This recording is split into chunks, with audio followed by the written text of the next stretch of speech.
Hello YouTube, welcome back to Jesse's Garage. We're so excited to have you.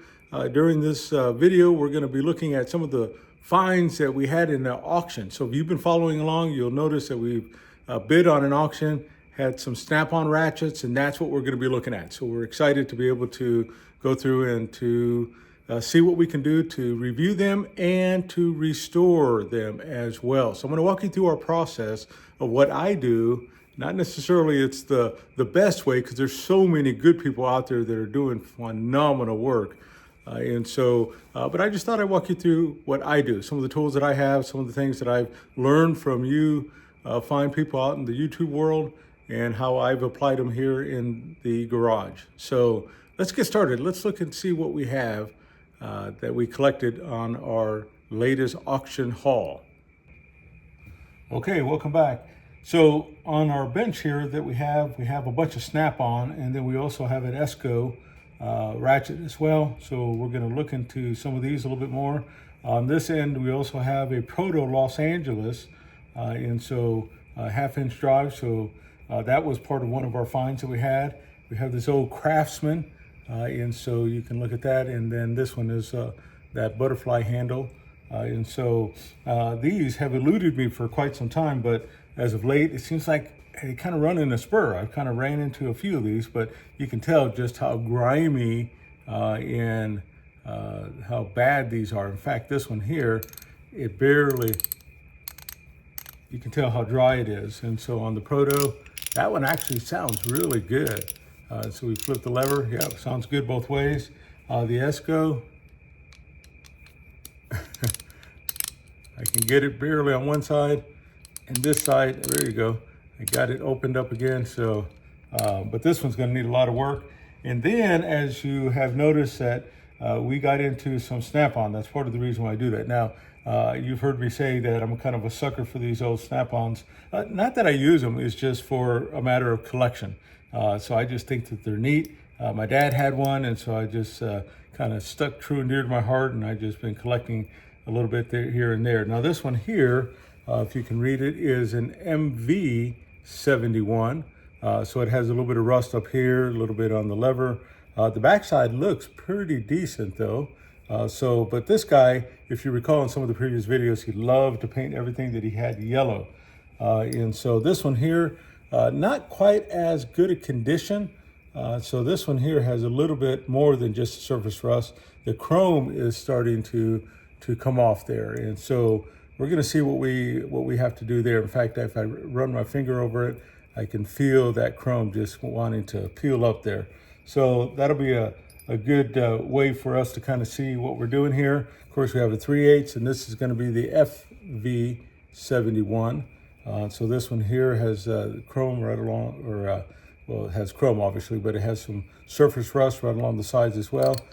This one's not bad, and so you can feel it come pretty loose in here, like the little paw is kind of sticking there, not wanting to engage all the way.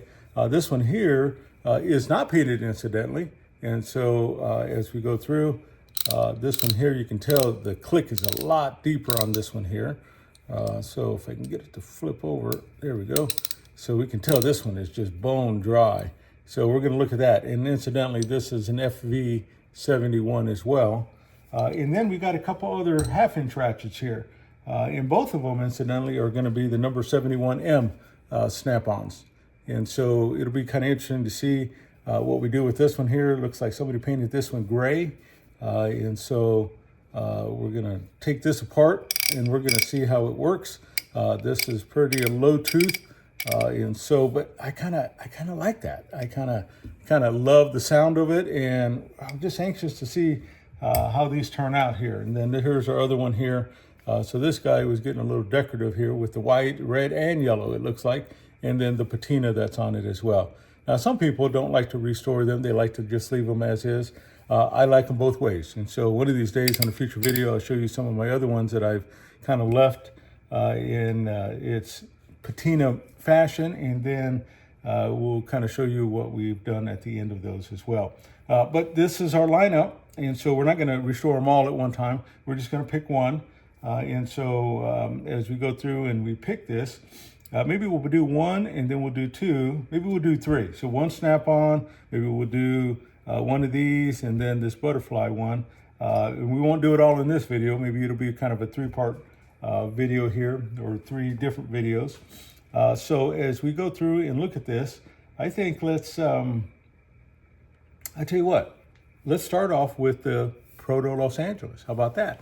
And so as you can go through and you look at it here, you can see this is a 5449, I believe, if I'm not mistaken. And so this is not just the Proto, but this is the Proto Los Angeles. So I have a few of each one. So just so we can kind of get an idea of the condition that we're dealing with, we're going to go through and break this one down. And then I'm going to walk you through my process of how we're doing it. And incidentally, this one here has, if you can tell, somebody's been in this before, because it has a Phillips head on one side and it has a flat head on the other side. So we'll fix that as well. And then we'll kind of go and see how good it sounds and how good it looks at the end. All right, stay with us. Here we go. Okay, here we're back. So we have our Proto Los Angeles that we're getting ready to tear apart. And if you recall, we have a Phillips head and a flat head. So I have my little Klein box here, and I got to tell you, I really like this thing because there's a variety of different bits that are in here, depending on what I run across, and so I use it with that. And then I have my little Klein driver that's here as well, so we'll use that to begin with. So we're going to take this one out, and this one, boy, look at that. The screw wasn't even tight. It was just hand done in there. So as we're going through and pulling this out, so we just unscrew that. And incidentally, I don't know if you have seen these, but I got this at a Harbor Freight, and I love this little parts tray. I use it not only to put the parts in, but I also use it whenever I'm putting the ratchets back together. So that's kind of a real nice find. So if you haven't had that or been able to experience that, that might be something that you add to your collection here. So I got that one there. So I'm going to come over here with a flathead. Hopefully it's not too big. Let's see. So this thing is pretty grimy. Again, we're going to go through and pull this apart. So that comes out very easy. So at least we're not fighting it. So we'll put those screws there. And later on, we'll go through and kind of measure that and kind of see what we have as far as the size of that screw. So as we look at this, we have the screws out, and then the bottom part is going to push out. And so if you push on this portion right here, where the gear is, then this whole thing will come out. And so as we go through, the face will come off just like that. And then as you can see, there's quite a bit of grime in there. It's pretty dirty. But then as we go through and we look at the teeth on here, you can see that they're not bad, actually. And so I'll turn it this way so you can see it a little bit better. And so when we're looking at those, I don't see any chip tooth or teeth on here. And so that part is really nice. So that's a good find for us. This detent, I can't quite push it in, but by the time we get done, we're going to be able to push that bad boy, and I think I got it just a little bit there. So we're going to put that over here in our parts area. We're going to put the faceplate in our parts area, and then this is what the inside of the Proto Los Angeles looks like here. And so notice we have the springs and the mechanism inside, so we're going to go through and try to pull this out. And so I have a couple little picks here, and so this one here is my little Matco pick, and so I'm going to use that, and we'll put my finger right over the spring. And we'll do it on this side since it's flipped that way. And so I'm just going to pull it out gently if I can get a hold of it. And so with that nice thing with that hook, as you can see there, it'll go through and hook onto it so it doesn't go flying off in the distance there. So we'll put that there. And then we'll try to pull the other one out as well. And so again, we're going to try to hook it. And we did just like that. And so that makes it pretty nice. So if you're not using these hooks, boy, if you're just using a screwdriver or a straight pick, that thing could just fly right out of your hands. And then if you're like me, you have to go on your hands and knees and try to hunt it down. All right, so from there, you'll notice that we have our mechanism in here. I forget what they call these. I'll have to look that up. But notice that we have it inside here. Now, one of the things that if you haven't done one of these, that I highly recommend that you do, is before you start taking it apart too terribly much, take a picture. Take a picture of what it looks like. And so that way, when you go to put it back together, you have a reference point. and you know how it goes back together. So again, and take our little pick here. We're going to pull that off to the side, and then we're going to take our pick here, and then we're going to pull this one off to the side as well. And so there it goes. So that one came off. And then as we go through this one, as opposed to like the snap-ons, how they have like a little hold on here and a little spring, this one doesn't have that. And so it's just held on by the mechanism there in the springs. And so of course we have our lever that's right here.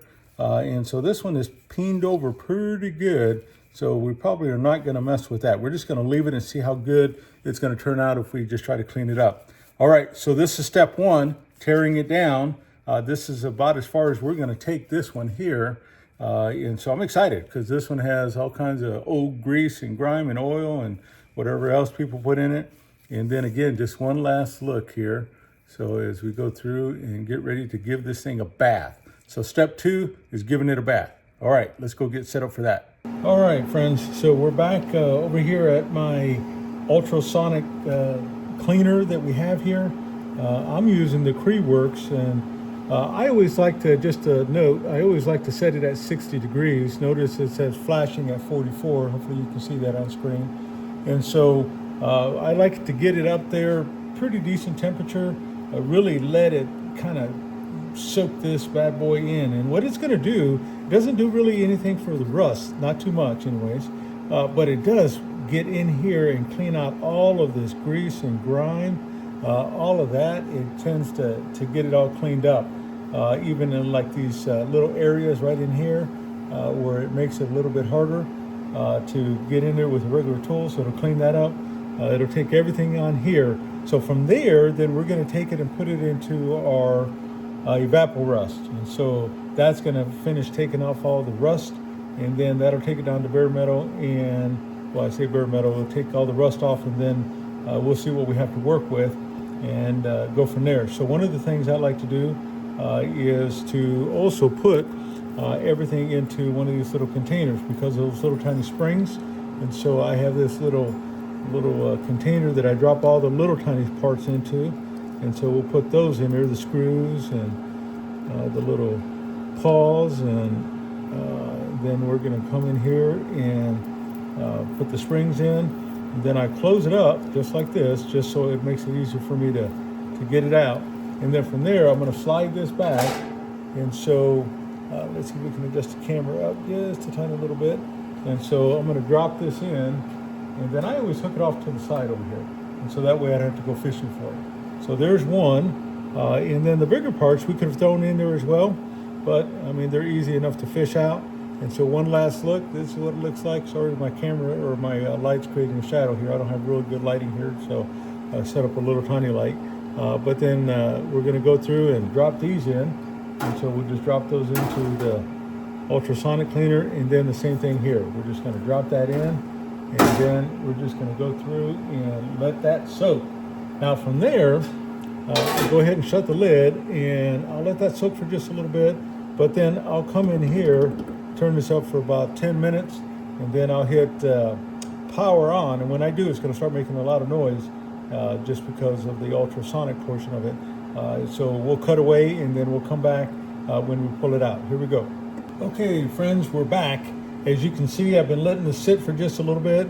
We have it set at 60, but and actually look at that. It's 59, 60. It's kind of toggling just a little bit, so it's just about right there. I like to get it up there so we can get it nice and hot inside there. And then, of course, the next step is once I get it up to that stage, my process is, anyways, we go ahead and turn it on. So we'll go ahead and do that and let it sit another 5 minutes, and I'll come back and we'll show you what it looks like after it's done doing the ultrasonic for another, lastly, 5 minutes. Here we go. And bam, it's done. All right. So now that we have that, let's go ahead and take off the lid here. And so we'll let all this condensation up here, all this fluid just kind of drip right back into it just a little bit. We're going to flip that over, move this out of the way. And then, because this is pretty hot, it's 60 degrees Celsius, and so I forget what it translates into as far as Fahrenheit. But anyways, so I have my little Titan magnet stick here that I have, and this is what I use. So instead of burning my hand as I go in there. I can kind of feel around just a little bit. And so I feel something here. Here we are. Oops, it fell right back down. And so here we are with the ratchet portion of it. So I can set this down and then bring it out. And I noticed that with this here, it's got it pretty clean, but here's what I do next, is that I take it with my little brush here, and then I can just kind of massage it out. So this is gonna require some more cleaning here. So I'm going through and I'm just kind of wiping this down because we want this thing spick and span. When we put it back together, it's gonna be like brand new. And so I'll dip that back in a few times, and so we can tell just by even the little brush that we have here. And this brush is pretty nice because it's like a little horsehair brush, so it's really soft, but it can get in there in some pretty tight places. And so just to kind of give us an idea what it looks like, this thing's kind of hot, that's what it looks like so far. And so it's getting pretty clean that way, but we can tell that there's still just a little bit that's in there. And so if we wanted to, we could also just take our wire brush and come in here and just kind of scrape things away, because remember, it was pretty grimy in there. And so we want all the corners, all the nicks and crannies, we want that totally cleaned up. Even on this side, we'll show you that side cleaned up pretty good there, where the little switch is. But I'm still gonna throw my little wire brush in that area as well. And then we're gonna get that nice and clean. And so we're gonna scrub on the outside, because remember the last step is we're gonna put it in Evapo-Rust. We want to try to get all this grime and junk out of here. And incidentally, friends, that when you do this, what you're doing is that you're preserving your Evapo-Rust. So the more contaminants you can get out of there and just let it work on the rust, the way better it is. So again, that's what that looks like there. So hopefully you can get a good picture of that. I put the light on here so we can kind of see it a little bit better. Here's what that side looks like. Here's what the knurling on the handle looks like. So that's getting pretty clean as well. So we're going to throw it back in there for just another few minutes and let it soak. So here we go, and we'll throw that back in there. So we'll let that kind of soak up a little bit. Let's see what else we can find in here. Oh, here's the gear. And so as we're going through and looking at the gear, we can tell that that is nice and clean. Now this is just this portion of the cleaning. Again, we're going to put it in Evapo-Rust, and then I'm going to show you how I take my little nylon wheel and get in there and really get it detailed out. So that's another good clean piece that's getting ready to go through the Evapo-Rust. And then notice we had the only other missing part is the face plate. So let's see if we can find it. I think I did. And so here we are. You can tell how this little magnet really works out good. And so I'm going to scrub on this part just a little bit, because remember we were trying to read which one of the protos it was, which number. And so, yeah, 5449. I don't know if you can read that or not, but that's the one that we have here. And so this is getting pretty cleaned up. Notice, remember the backside was full of that grime and junk again. And so this is looking really good as well. We'll throw that back in there. And so we're going to leave it for just another little bit. Oh, let's look at this part. So I'm sure you're probably curious about our little tiny pieces. And so see how easy that was? I didn't have to go and fish all that extra junk out of there. So let me open this up just a tad, and then we'll show you what that looks like. And so you can see how everything is just nice and clean. Those springs and those screws and the little pawls that are in there. So that part is nice. We'll let that soak up just a little bit more since we're having the other pieces in there. And then we'll be back. Here we go. Okay, we're back for the final removal here. So we'll shake all our moisture off of here. Push this aside. And then we're going to take our little magnet tool again, and let's see if we can fish it out of here. So we have our ratchet handle, so we'll set this right off here, and then again I'll get this rinsed off. That's what it looks like there. So there might be just a little bit still left there, maybe. Oh no, I think it's bubbles actually. So there's that. So we'll put this right here, right down, and then let's try to find the other two pieces that we have. Here's the gear. So again, that's nice and clean. We'll put that down. We've got to find one more piece here. Fish around, voila. All right, so we got that. So now we're going to go through and get our little pieces out. And so the nice thing about this is that after we ran it again, there is no reason to probably put this in the Evapo-Rust, just because I don't think that these require it at all, because everything looks pretty clean, and plus we're going to give it a nice little detail. Everything's nice and shiny that way. So we're going to leave this out on purpose for us, and we're going to put these other pieces in here. And so I'll dry off my hands and dry off my table, and then let's go through and see if we can move this camera over just a little bit.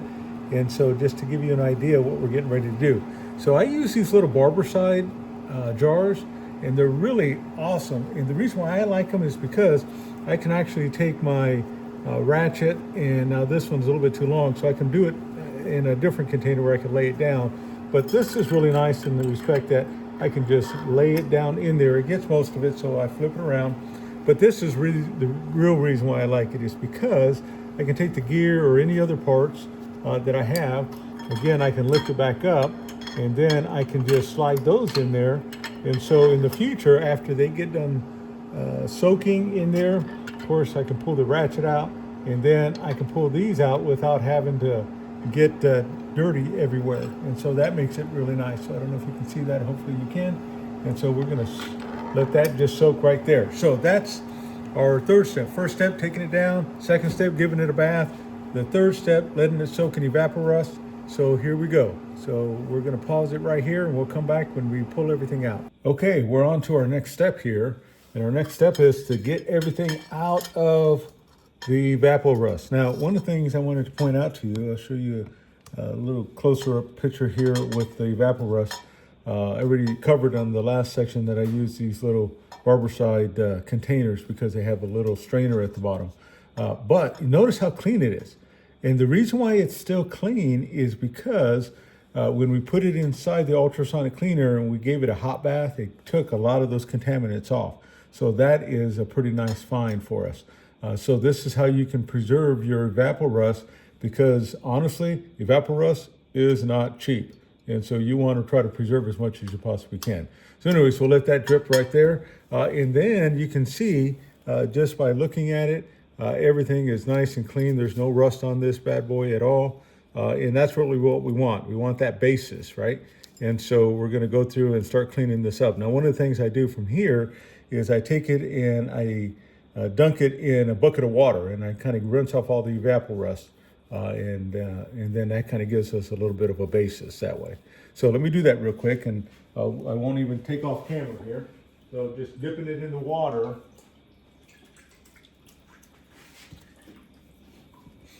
And then I have my little rag here that I go through and I try to dry everything off. And this is going to be the next step to us polishing it and making sure that we got this thing just about as clean as we can possibly get it. Now, we'll see how it turns out at the end, but as we can see, it is a lot cleaner, doesn't have any rust. The knurling portion of it, that's the part that we can't ever bring back. I'm sure some machinists can if they could redo that, but for what we have, excuse me, for what we have, you won't be able to do that. Now, one of the things that I did that I told you I wasn't going to do was to put these parts in Evapo-Rust, but I thought, well, while we're here, we might as well do that. So I'm going to get these parts out, and then we'll put those right here. We'll dip these in the water as well. So one of the things I might do actually is take this whole thing and dip it in the water because these things are pretty small. Actually, I'm just going to take them out. So let's see here. All right, so that's all my pieces that's in there, and away we go. So I should have, let's see here. So I have a couple screws, I have a spring, and I should have another spring somewhere. So what happened to my spring? Did I lose it? All right. I got my paws, I got my gear, I got my faceplate, but only one spring. So let's look at this again and see. I did not have my spring in there. Huh. I wonder if I just forgot to put it in there. Okay, well, let me see what I can do to find that. Or, better yet, I bet they are cupped in each other. It looks like that's what it is. So I'll have to work at getting that out, but you can tell that there's 2 springs there. Goodness sakes, boy, I thought I was going to lose my mind not having that spring. So let me dip this out and get this cleaned up. I'll be right back. Okay, friends, we went through and moved everything over here to our other workstation. And so that way we can have a little bit more room to work around with here. So you can see just how clean these parts came out. And so everything is just nice and neat, but it's not polished out. So there's a couple different steps. One of the things that I do is that I have my little rotary tool here, and so I use the little Milwaukee one, so that tool seems like it works really good for me. And then I use these little nylon wheels, and I got this off of the idea off of, I think, 357 Magdad. So he uses a lot of these. You can tell mine's kind of worn out a little bit. I'll have to change it out in a little bit, but this is what I use. So they come in different grits, and so if you haven't experienced these, wow, they're a game changer. Let's see how this one does. So we're gonna start here for just a few minutes. Maybe we'll do it on this gear, and then we'll kind of go from there just to show you how I clean it up.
All right, so that's just kind of a rough pass through it, and you can tell that it's already taken off all the little bit of tint or that black that's there.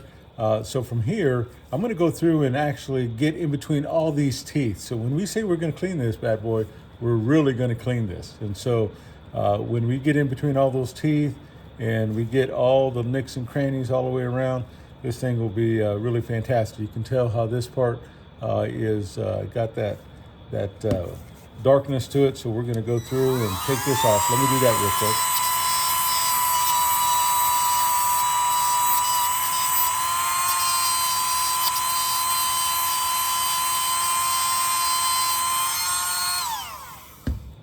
All right, so again, that's what that looks like there. So I got to get it right in the camera, and so that kind of makes it real nice. So you can kind of get a little bit of a preview. The same thing is going to happen whenever we do the faceplate. So we'll kind of roughly, kind of lightly, just kind of get some of this patina off. And then if we have to, we'll put it on our little belt, our little polishing belt, and then we're going to give it a real nice little polish. And there's a couple different ways we can do it. We can leave it as polish, or we can blue it. So we'll kind of see and kind of develop this as we go along. All right, let me get them cleaned up and I'll be back. Okay, so we're back. So I went ahead and used that little wheel, and we got everything pretty much cleaned up here. So here's the gear.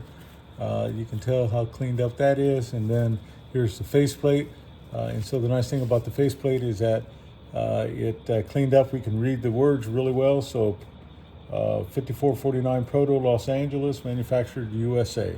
And so that is cool as all get out. So we love that.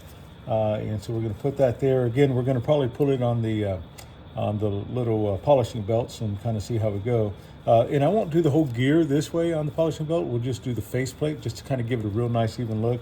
But it looks really good when we do this. Now, the only thing I did not do was the actual body of the ratchet itself. So we're going to do that whole thing instead of with that little wheel. We're going to do it with the polishing belt. So let me get set up and then let's make that happen.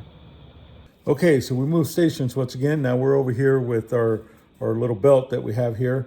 And so this is our faceplate that we're getting ready to work on. And so what I always do is I always take it and put it on a magnet, just like that, like these little welding magnets. And then that allows me to get in here and kind of move it back and forth without getting too close to it and then grinding my glove off that way. So let's go ahead and get that started, and then you can kind of see the process just for a few seconds. You don't want to hear this thing going off all the time, but here we go. Let me start it up for us. All right.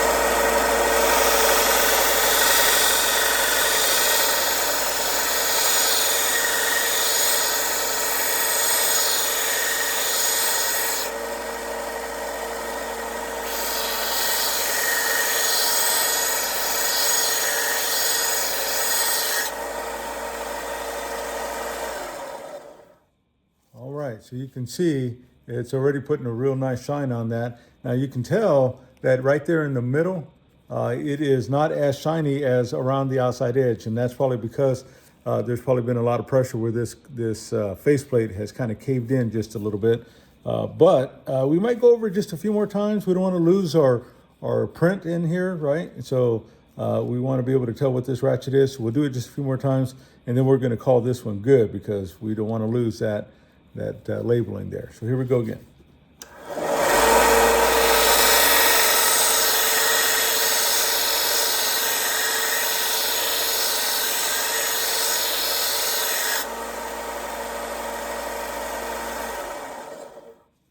All right, friends, so here we go. That's what we're gonna probably finish up with.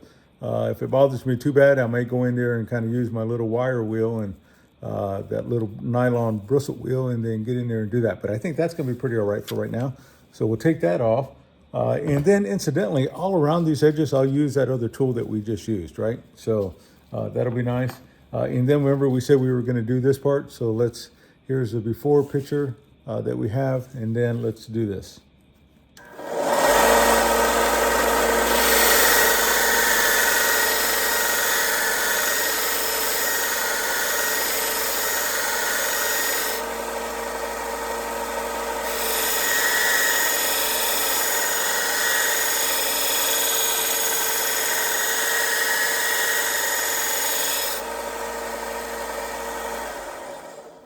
All right, and that gets it a pretty nice consistent look. Now you can literally just keep on going with this and just polish this thing out. So all those little scratches, in fact, we might just do that. So I'll do that off camera, I'll come back. Okay, so we're back. And so as you can see here, this is what we ended up with. So we got all those scratch marks out of there, and you can see it's kind of that mirror-like finish. And so that's what we're up against here. So we used it on the polishing wheel, or the belt, and then I went over to our polishing wheel, and I'll show you that process here towards the end when we get done with the ratchet. But you can tell this bad boy is looking pretty sharp. So let's see what we can do with the body of the ratchet now. Okay, so this is what it looks like here again. So we're going to try to get in as much as we possibly can. We'll use the wire wheel on this part right here on the knurling portion. But on this body here, we're going to try to use the belt. Then when it gets into this fine detail, we're going to go back to our rotary tool and kind of get into those nicks and crannies, maybe a little Dremel tool with a little wire wheel to kind of get in around those edges. Make sure we get it nice and clean. So let's go ahead and turn this on and let's see how we go. Excuse the noise, we'll try to turn it down here.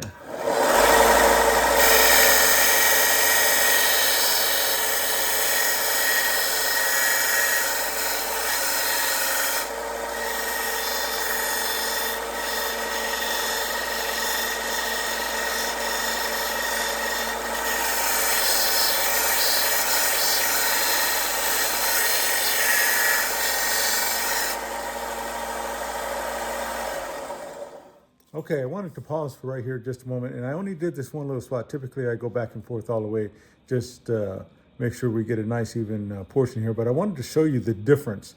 And so when we're looking at this here, we can see how polished it's looking compared to the rest of this here. So not bad. We're off to a good start here. So let's go ahead and finish up the rest of the tool here.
Okay, just to give you an idea, that's what it looked like before, and this is what we're getting to now. And that's just using the belt. So, and we're not even finished. So we're gonna go through, I'll do it off camera so you don't have to sit here and listen to all that and watch all that.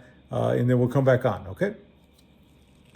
Okay, so I wanted to show you something here. When I put it on the fine belt here, we're just trying to see what we have to work with here. And I don't know if you can tell, but there's quite a bit of pitting there that is on, especially where this edge here, because sometimes people put them down or they use them to bang on stuff and it creates all these little indentions, or maybe rust got to it, that sort of thing. So we're gonna probably need to do a little bit more work on that, because obviously if we're kind of going for this nicer look here, we're gonna grind on this just a little bit. And I have this little die grinder that we have, and I have a little coarse disc on it, and so we're gonna grind on that just a little bit. And we don't want to take too much off, because obviously we don't want to sacrifice it. We don't want to take off too much material, but we're just going to take enough just to kind of get past those scratches. So I'll be right back. Let me do that real quick. Okay, so we're back. We did the coarse disc on it. You can tell we got down to the nitty gritty, maybe a little bit still indentions. Again, we don't want to go too far, but at least we got a lot of those scratches or deep dents out of there. Now I'm going to switch over to the fine disc, and then let's see if we can make it smoother, and then we'll come back to the belt, and then we'll give it a little bit of polish, and then we'll be back. So let's see what we come up with. Okay, we are back. And so as we can go through and look and see, we have the gear that's right here. So that turned out pretty doggone nice. So we're excited about that. That's all cleaned up and ready to go. And then we have the faceplate that turned out pretty good as well. And so you can see as we move it around, it's nice and cleaned, and we cleaned everything: the top, the bottom, the sides, the inside, 1 9 yards. Oops, boy, that's a fail in it. All right, so anyways, there's that one there. And then you're wondering how the body of the Ratchet turned out. Here's how this one turned out as well. Nice and clean there. You know, one thing I forgot to do is clean the inside of that. So let me go and do that real quick. And again, what we're gonna do, losing my voice, is use this little tool right here. And so we're gonna see how this turns out after I get back. All right, here we go. Okay, friends, so now we're back. We got everything all polished up as good as we're gonna do it for this one here. The reason why we didn't go and get every single little nick and scratch out of this, I mean, it's pretty doggone good actually, but the reason why we didn't go all the way is just because of the condition of the handle here. And so if this would have been pristine, we would have definitely gone all the way. And incidentally, that's what it looks like inside now, because that was the last step that we just did. So now we're getting ready to put it together. So I like these little things from Harbor Freight. I put them, I kind of rest it right in place here, that handle, and it kind of rest it over here so I can kind of get everything just exactly where I want it to be. See if I can scoot this a little bit closer. Hopefully you can see it better. So the very first thing we're going to do is kind of put in these little pawls. And so if you'll notice on here, on this pawl, there is a portion that's right here that is longer than on this side. And so when we're looking at that, then you'll notice that this side also has a little bit of an indentation. And so when we're looking to put it inside the head of the Ratchet, you can see that look now, where it kind of fits right in place. And so that little lever is going to swing back and forth, and that's what's going to be able to turn it. So I got one in place, and I know it goes that way because the indentation is towards that little switch. So I'm going to put this one in place as well. And so I got that. And so you'll notice at this step, they're sitting really nice and flat right there. So we love that. And then we have the little tiny springs. And so you recall I almost lost two, or I thought I did. So we went ahead and found it. And you'll notice that it's kind of a cone shape. And so what we're gonna do with this is that we're gonna flip this lever over, kind of move this little pawl as much as we can. And then we're just gonna put the, flat side or the bigger side towards the pawl and just kind of lay that in place. Now one side's gonna be easy. And so we got that one there. Now if we flip the little lever over, that'll help us retain some of that. We'll take this pawl and move it over just a little bit if we can. And then let's see if we can do it without it all coming apart on us here. And so from there, we're going to go through and put in the other spring. Now this is, like I said, where it gets a little bit more tricky. And so again, same thing, the skinny part towards the end of the ratchet here. And so we're going to try to get that in place for ourselves. See if I can get some help. A little pick here. And so we slide that in place. And then bam, we have both springs in place that way. So see if I can hold it up so you can see it a little bit. And so that's what it looks like at this point right here. All right, so now that we have that, now we can take our gear and we can put it in. Now, one of the things that I always do before I put in the gear, and actually before I do that part, is I always lube it. So I didn't do that because I wanted to show you without all the super lube getting in the way. But I may take this out real quick and then throw some lube in there, put it back together, and then we'll show you how we're going to do the gear. And actually I thought, well, hey, let me just show you how to do this and how I do it anyway. So I have this little brush. I think it's a little plumbing brush that they use for primer and glues and such like that. Anyways, I take a little bit of this super lube. I come in on the ratchet because there's going to be a lot of metal on metal.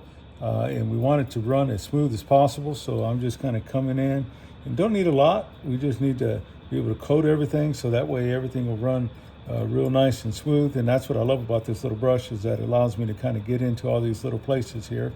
And so I'm going to do that part. We get just a tiny little bit more here. And then I'm going to come around to the top. And again, we're just going to make sure wherever metal is touching metal, we want that to run smooth. And so we're going to put that there, right there where the legs of those pawls sit. So that's what that looks like at this point. So we didn't put a bunch of lube in there. We just did enough just to kind of get that going for ourselves. So we're going to put that back in place. Again, we're going to take our pawls, we're going to put it in here. And so we got one, we got two, and this kind of gives you an idea how fast it can go together. We're going to take this and we're going to put this first spring in. We're going to do it just the opposite, it looks like, because of the way it's sitting. So we got that first pawl or spring that's going to go in that one. So voila, we're done with that. And then we're going to come over here and get this one in place as well. So let's see if we can do that. Get that turned, get that over. We're going to get our spring in place. Make sure that that's pressed down so it doesn't pop out. We don't want that. And so we're going to go through and put this one in place as well. So, and voila. So there you go. So now that we have that, I'm going to move this pawl back over just a little bit because I noticed this spring may get in the way of where those screws go. So I'm going to pull the spring down just a tiny little bit. And so right there. So that's what it looks like when it's lubed up on that side. We're going to throw a little bit more lube in there. And so we're going to take this part and get it just a tiny little bit more. And now we're going to come in here and just do the tops, just to give that extra little safe measure there. And it's going to be swinging back and forth, so we want that to be in place. Don't get too much on the spring. Doesn't hurt it if it does, I don't think. But there we go. So we have that. Now we're going to take our gear. And we're going to do the exact same thing. So we're going to come in here and starts off as a lot, but then we'll thin it back out as we get around the teeth here. So again, we're just kind of grab some of this extra here. And incidentally, right around this part, we go through and this is going to be rubbing metal against metal, so we're going to throw a little bit on there as well. And then we're just going to work our way around the teeth, just like we talked about, around the gear. And so make sure everything's going. On this side, it's going to spin inside there. So we want to do that. Getting all my shiny metal all messed up there. So see if I can get a little bit more out of here. There we go. And so we're going to do that. Again, just a little bit. We're going to wipe off all this excess anyway. So there we go. Throw a little bit in there. We're going to put our deal back away. Now let's go ahead and put the gear in. So way we're going to do it is you can actually take it and scoot it over one side and then lay it in place. And you can see on the back side how it just fits really nice and neat, right? So there's that. And then we're going to take our faceplate, and our faceplate should just slip right in place. So that's what it looks like so far. All right, and so we're starting to get a ratchet. How exciting is that? Now, before we screw it together, what we want to do is test it out. So we're going to want to go through and switch this pawl one way or the other. And notice how smooth is that, right? So we're going to switch it over to the other side. How beautiful. That's music to my ears anyways. And so we're going to come back over here, and then we're going to take our screws. Now, one of the things I did not do is go and find me an extra screw yet. So we're just going to put one in place for right now. So let me switch out my tip real quick. And then I believe it came with the Phillips head. So we're going to put that in place, hold this down, and then we're going to screw it down. I'll find another one, but I just wanted to do this part just to make sure that we are complete real quick. So by the time I put this in the toolbox, it's going to be nice and finished off with matching screws and such like that. So I'm going to wipe everything down this way, then wipe it down on the handle and get it one last little polish here. Now, one of the things that you might need to remember is that whenever you do a restoration like this, where you're having to grind it down because there was so much rust, such like that, one of the things you need to keep in mind is that it is always has that ability to go through and rust again. And so, because you took off the chrome or that original finish. So you want to put a little bit of wax on it, a little bit of polishing on it, and that's going to keep it there. Some people use WD-40, some oil, some different things like that. And so whatever your preference is, you're going to need to preserve it. Now, for me, on these old ratchets, I just like collecting them, fixing them up, and then putting them away.